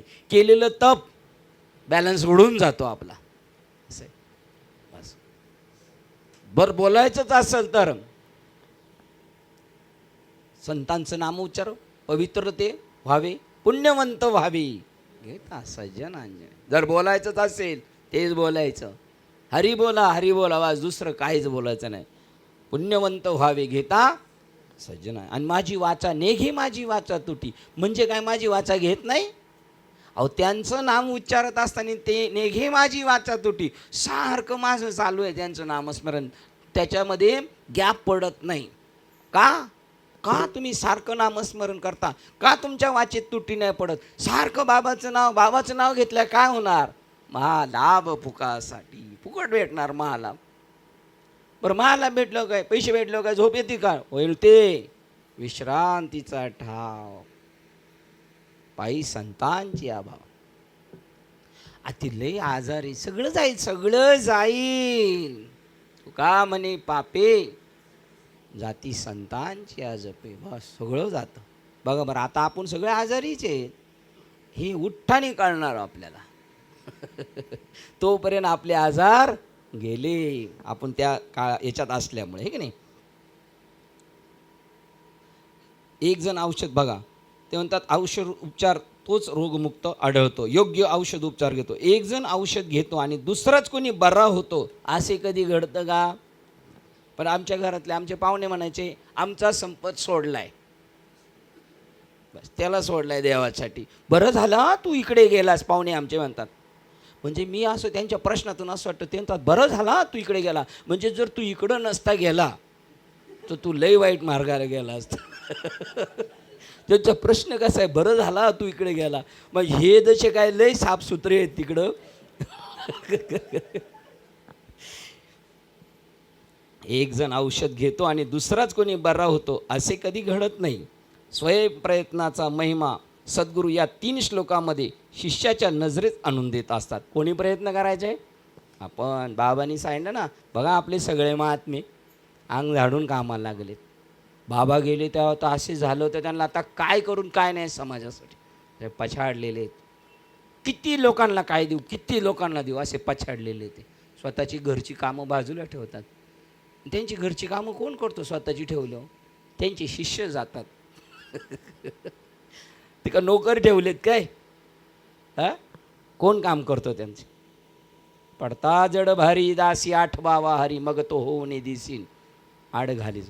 बघा, साधूच्या घरी देव कामधंदा करी, पितांबर धरीवरी छाया, आणि न सांगता सर्व कामे करी, न सांगता करी सर्व कामे. नाही नाही नाही, असंच आहे, असंच आहे, असंच आहे. न सांगता करी सर्व कामे. निळा म्हणे देव राबे तया घरी, दत्त चौबदारी करत असे. हा, संत समागम सर्व भावे हरी. बघा शिंदे साहेब कसे आहेत. या एकेकाचे निमन व्यापारी. इकडे शिंद्यांना लगेच खसखस झाली आहे का नाही. आपलं काहीतरी निघालं.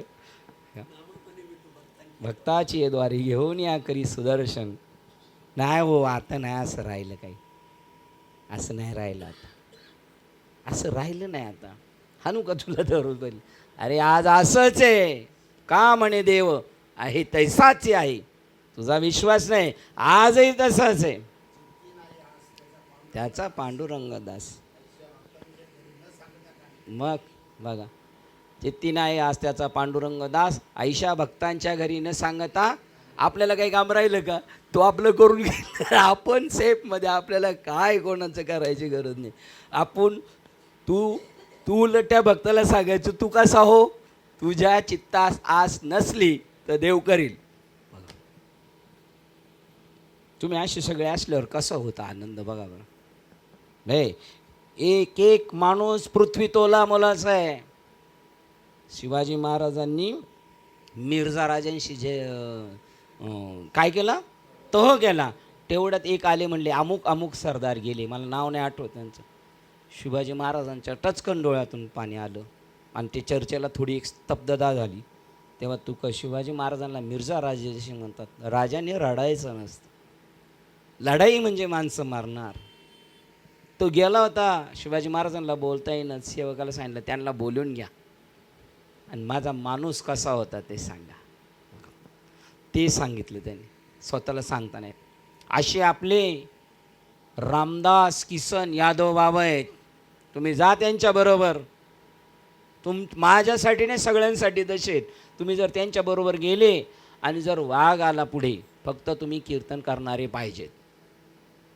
तर वाघ आला पुढे तर ते म्हणतात, मी गेलो तर चालेल, पण महाराज लाख मेला तर चालेल, लाखाचा पोशिंदा राहिला पाहिजे. तुम्ही थांबा, तुम्ही राहिले तर होईल. त्याचं पोट भरल्यावर तो तुम्हाला सोडून देईन. शेत स्वप्रयत्नाचा महिमा सद्गुरू या 3 श्लोकामध्ये शिष्याच्या नजरेस आणून देतात. आयतं खायची सवय नको लावू. कीर्तनकार होणं म्हणजे स्वतः अभ्यास करणं. काय भागवतमध्ये सांगितलं, काय ज्ञानेश्वरीमध्ये सांगितलं. आणि आयत्या उठला का टाकला कसा टाकला. ज्याला अभ्यास करायचा नाही तो कधी येणार माहिती आहे का? चांगलं कीर्तन रंगात आल्यावर येणार तो. आणि जर का थोडं लेट व्हायला लागले तरी ते सारखं जसे काय याची लय मोठी कामं रखडलेली आहे तिकडं, लगेच पळ काढीन. कीर्तनाच्या अगोदर जायचं असतं 15 मिनटं, आणि कीर्तन झाल्यावर सगळे गेले का मग आपण जायचं. असं पाहिजे. तुम्हाला नाही तो नियम. 3 श्लोकामध्ये नजरेस आणून द्या. कितीही श्रवण, स्वाध्याय, बौद्धिक विचार अथवा तार्किक वादविवाद केले तरी जीवनातील चुकींची मूल्यांकने आणि विपरीत भावना यापासून मुक्तता होणे शक्य नसते. चांगलं श्रवण नेहमी करतो पण काही फरक नाही. स्वाध्याय नेहमी स्वतःचा अभ्यास चालू आहे त्याचा, बौद्धिक विचार चांगले आहेत, तार्किक वादविवाद करतो असं नाही, म्हणजे महाराज असं असू शकेल, पण असं नुसतं बडबड करून होत नाही. तसं ते जीवन जगलं पाहिजे, त्याने मुक्तता होणे शक्य नसते. हे कोणाला सांगितले? ते भाट लोक आहेत ना, त्यांना सांगतात. देवाचं नुसतं महात्म्य सांगणारे पण स्वतः अनुभवलं नाही त्यांच्यासाठी हे सांगतात. संस्कृती व संप्रदाय यावरील ग्रंथ व धर्माबाबतची राज्यपत्रे ही काही सैतानाला दूर ठेवण्याकरता तोडगा होऊ शकत नाही. बघा, जरी तुम्ही सगळे ठराव पास केलेलेत वगैरे म्हणून वाईट माणसं बाजूला होणार आहेत असं नाही. त्याच्यासाठी तुम्हाला काहीतरी प्रयत्न केला पाहिजे. शिष्यामध्ये ही कल्पना पक्की होण्याकरता सद्गुरू 3 श्लोकामध्ये 3 निरनिराळी उदाहरणे देत आहेत. आत्मप्राप्तीच्या मार्गाबाबत शिष्याच्या मनात जर यत्किंचितही जरी गैरसमज असेल तर तो काढून टाकावा. निर्द्वंद्व निशंक विचारितामयी. आणि अशा काही शंका आहेत त्या प्रत्यक्ष 4 चौघात विचारू शकत नाही, बोलू शकत. बघा, आपण बोललो तसेच किती घटना तुम्ही आहेत बरोबर साक्षील. बाबा, अशा काही घटना आहेत त्या माणूस तसं नाही बोलत. तुमच्याबरोबर ताईंची प्रगती झाली किंवा त्या सैताईंबरोबर त्यांच्या त्या समोरच्या ताई काय कशी प्रगती झाली, पुसता सांगेन हित गुज मात. तुकाराम पुलावर कीर्तन सप्ताहामध्ये पंढरपूरला 5000 भाविकांच्या सोबत नाही, बैसोनी एकांत सुख गोष्टी. अशा काही गोष्टी आहेत, काही ओपनमध्ये आहेत, काही गुप्त आहेत. तेवढी जवळीक आणि त्या गोष्टी याच्यामध्ये सांगतात. ते तोडगा होऊ शकत नाही. शिष्यामध्ये ही कल्पना त्याला पूर्ण जर निशंक झाला ना, तुला काहीच झालं नाही, तुला काहीच झालं नाही, हे काय सगळे रिपोर्ट काढलेले आहेत, एवढे धडाधड हे बघ काहीच नाही. बरं, पैसे कोणाचे खायचेत, पैसे कोणाचे खर्च करायचेत, त्याचेच पैसे खर्च करून त्याला दाखवायचे तू काय ओके आहेस, ओके आहेस. बस तसंच ईश्वर प्राप्तीसाठी त्याला सांगायचं, हे बघ तू असा आहेस, फक्त तू क्लिअर करून घे ह्या ग्रंथातून त्या ग्रंथातून, स्वतःच्या तळमळीने तू असा आहेस.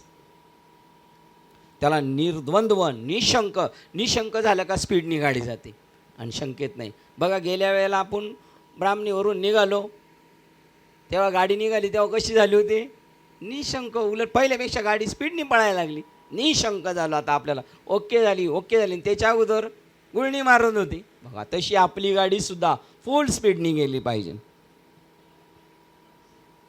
आत्मप्राप्तीच्या मार्गाबाबत शिष्याच्या मनात जर यत्किंचित जरी गैरसमज असेल तर तो काढून टाकावा. त्याच्या डोक्यातलं ते पहिलं काढून टाकलं पाहिजे.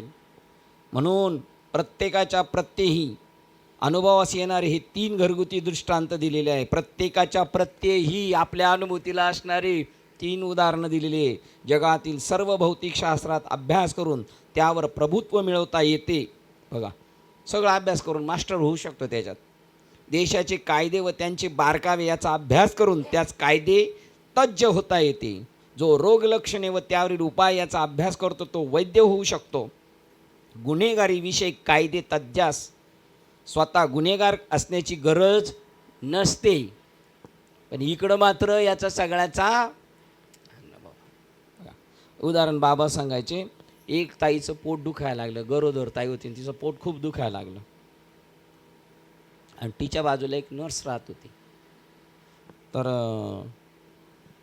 ती म्हणली, रडू नको, एवढं का आरडाओरड करती.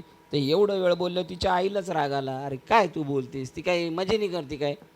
ती म्हणली, म्हणून काय झालं, माझं पण पिठले भाकरी खाल्लं पोट दुखतंय. हाय बरं, तेवढं झाल्यानंतर ते नाही बाई, ही डिलेवरीची केस आहे. मग मी 100 डिलेवरी केल्यात आत्तापर्यंत, मी वर्षभर झाले कामाला जाते, पण कोणाच्या गेल्या तू डिलेवऱ्या, स्वतःची नाही केली, त्यामुळे तुला कळणार नाही. बघा, ते सांगितलं. गुन्हेगारी विषयी कायदे तज्ञ स्वतःच गुन्हेगार असण्याची गरज नाही. औषधशास्त्र समजण्यास वैद्याला स्वतः रुग्ण असण्याचे कारण नाही. जेव्हा औषध निवडतात तेव्हा काही लोकांना पैसे देऊन ती टेस्ट केली जाते त्यांच्यावर. अध्यात्मविद्येचा अभ्यास करतो त्यामध्ये जेव्हा पूर्णतः पुनरुत्थान होते तेव्हा त्याला ती प्राप्त होते. याच्यात मात्र त्याला स्वतः उतरावं लागतं. पोहायचं असेल आपल्याला तर आपले गुरुजी जर म्हणले मार उडी आणि बाजूला बस, आपण नाहीच उडी मानत, तुम्ही माझ्याबरोबर पाहिजे. मग शिकवणारा गाडीसुद्धा तसाच पाहिजे. जेव्हा पूर्णतः पुनरुत्थान होते तेव्हाच त्याला ती प्राप्त होते. वस्तुनिष्ठ शब्दज्ञानाबरोबर आंतरिक सिद्धी व्हावयास हवी. बघा, वस्तुनिष्ठ शब्दाबरोबर तुम्ही बोलता, त्याबरोबर तशी स्थिती पण तुमची पाहिजे. तुम्ही एखादे वाद्य वाजवायस शिकाल आणि ते निर्दोषपणे करूही शकाल, तथापि अहमस्फूर्तीत तुम्हाला कलावंत बनू शकेल. तुम्ही रंगवलेली चित्र हुबेहूब छायाचित्राप्रमाणे असू शकेल, तथापि तुम्ही कशाचे चित्रण केले यामधील मध्यवर्ती कल्पनाच तुम्हाला समजलेली नसेल तर आणि ती तुम्ही अभिव्यक्त करू शकत नसाल तर ती तुम्ही एक चित्रकार व्हाल, कलावंत नव्हे.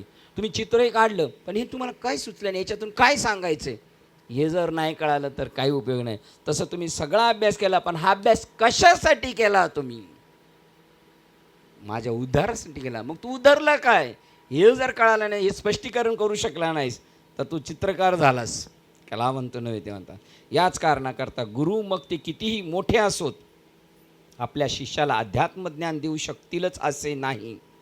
अशा गुरूंना आपल्या शिष्यात जास्तीत जास्त काय देता येत असेल तर त्यामध्ये समाविष्ट असलेल्या आत्मतत्वाच्या सृष्टी दृष्टी प्राप्त करून घ्यावयाच्या ध्येयाचे ओझरते दर्शन. थोडासा त्याला नमुना, पेढेवाला पेढे विकायला बसल्यावर काय करतो? थोडा नमुना घ्या. मग त्या नमुना घेतल्यावर तो म्हणतो बांधा पाव किलो अर्धा किलो, आहे का नाही? तसे हे पण थोडा नमुना देतात. मग त्याला आत्मतत्वाचे स्पष्ट दृष्टी प्राप्त करून घ्यावयाच्या ध्येयाचे ओझरते दर्शन आणि अंतिम ध्येय त्याचा मार्ग या संबंधीचे पूर्णत्व आणि त्याचा महिमा याबाबत शिष्याची खातरजमा करून देणारी तर्कसंगत मांडणी. त्याला हे बघ हे केलं का एवढं. जसे ते आपल्याकडे येतात कधी कधी एखादे सांगायला काय एखाद्या कंपनीचे तुम्ही असं करा तसं करा मग असं होईल. ते त्याला ज्याला ते कौशल्य आहे तोच त्याच्यामध्ये हे होऊ शकतो, त्याचा गिऱ्हाईक बनवू शकतो. तसं हे त्याला केलं तर तो आगीकूच करू शकतो. त्याला तुम्हाला ते पटवून देता आलं पाहिजे, त्याला ते सगळं अवगत पाहिजे. या 3 श्लोकांमध्ये दिलेली 3 उदाहरणे फार बोलकी आहेत. पित्याला ऋणामध्ये वेदना आणि मनोक्षोभ होत असतील अशा बाबतीत त्याची कर्तव्यनिष्ठ आणि सुहृदय अपत्ये निश्चितच त्याला सहाय्य व सहकार्य देऊन ऋणमुक्त करू शकतील. परंतु आध्यात्मिक भ्रांतीमुळे होणाऱ्या वेदना आणि प्रक्षोभ यापासून त्याला स्वतःखेरीज कोणीही मुक्त करू शकणार नाही आणि ते कोणाला करताही येणार नाही. म्हणून आपुली आपण जरी माऊलींनी मार्ग सांगितला तर मार्ग चालायचा आहे, धावून गेल्या आधी तरी चालायचं आहे आपल्याला. जर एखादा पांतस्थ डोक्यावर घेतलेला प्रचंड ओझ्यामुळे श्रांत व थकलेला असेल तर सहप्रवाशाकडून नव्हे तर रस्त्यावरील एखाद्या निर्जीव व विश्रांती स्थळामुळेही त्याला सोडवणूक मिळू शकेल. परंतु शुद्धेमुळे होणाऱ्या वेदना जे त्याचे अंतर्क्षोभ होत ते त्या मात्र दुसऱ्याच कोणीतरी त्याच्या वतीने जेवण केले तर शांत होत नाहीत. म्हणून त्याच्या पोटात अन्न गेले पाहिजे आणि तो सुद्धा शांत झाला पाहिजे. या 2 दाखल्यांनी जणू समाधान न झाल्यामुळे जाणीवपूर्वक करावयाच्या व्यक्तिगत प्रयत्नांची जरुरी शिष्यास आणखी पटवण्याकरता सद्गुरू आणखी एका 3ऱ्या श्लोकाची भर घालतात. ते म्हणतात की जे नेमके दिलेल्या पाण्याचा आहार निष्ठापूर्वक सांभाळतात आणि योग्य औषध घेतात तेच रुग्ण रोगापासून बरे होतात. शरीर संस्थेतील काही बिघाडामुळे म्हणून घेतलेल्या औषधाचे त्याच्या शरीरात चांगले अभिशोषण व स्वात्मीकरण झाले तरच त्याच्या आजाराची कारणे ते नाहीशी करू शकेल. दुसऱ्याने औषध घेतले म्हणून पहिल्याचा आजार बरा होत नाही. बघा, पहिला जेवला म्हणून दुसरा त्याचं पोट भरू शकत नाही. बाकी ओझे वगैरे सगळे वाहू शकतो परंतु नाही. तसं औषधसुद्धा ज्याचं त्यांनी घ्यायचे. वस्तुतः निरोगी स्थिती ही मानवाची नैसर्गिक अवस्था असते. ऑलरेडी तो तसाच आहे पहिल्यापासून आणि देवसुद्धा पहिल्यापासूनच येतो. काही रोग कारणे शरीर संस्थेत प्रवेश करीत असतात की ज्यामुळे त्या व्यक्तीच्या मूळ जीवनशक्तीमध्ये बिघाड निर्माण होऊन ती व्यक्ती आजारी पडते. औषधाने काही आरोग्य निर्माण होत नसते, ती फक्त कमजोरपणाची कारणे नाहीशी करतात. त्याप्रमाणे अविद्याजन्य विपरीत भावना घालवता येईल गुरुजीला, पण आत्मा प्रगट नाही करता येत. अवघीचं शास्त्रे विद्या विनाशाशी, ती आत्मा तयार नाही करत, पण आत्म्यावर आलेली आवरणं घालवतात.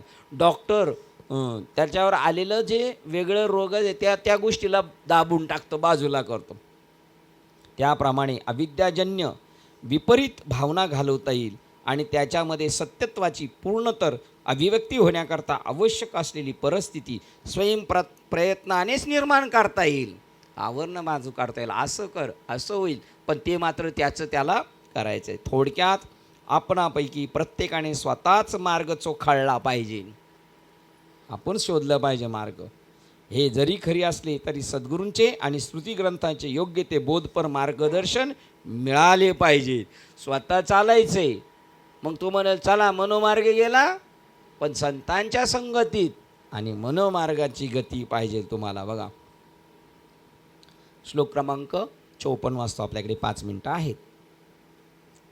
वस्तुमात्राचे प्रत्यक्ष स्वरूप हे आपल्या ज्ञानरूपी दृष्टीने स्वज्ञानानेच करून घ्यावायचे असते. बघा, वस्तुमात्राचे प्रत्यक्ष स्वरूप हे आपल्या ज्ञानरूपी दृष्टीने स्वज्ञानानेच करून घ्यावायचे असते. विद्वानांनी सांगितलं आहे म्हणून नव्हे, बाबा म्हणतात म्हणून नाही. आत्मप्रचिती गुरु म्हणतात, पण तसंच माझ्या आत्मस्वरूपाला कळालं पाहिजे, मला अनुभव आला पाहिजे. शास्त्र म्हणतं ठीक आहे, गुरु म्हणतात ठीक आहे, पण माझा सुद्धा तसाच अनुभव पाहिजे. विद्वानांनी सांगितलं आहे म्हणून नव्हे. चंद्रमाचे सौंदर्य हे स्वतःच्या डोळ्यांनीच उपभोगायचे असते.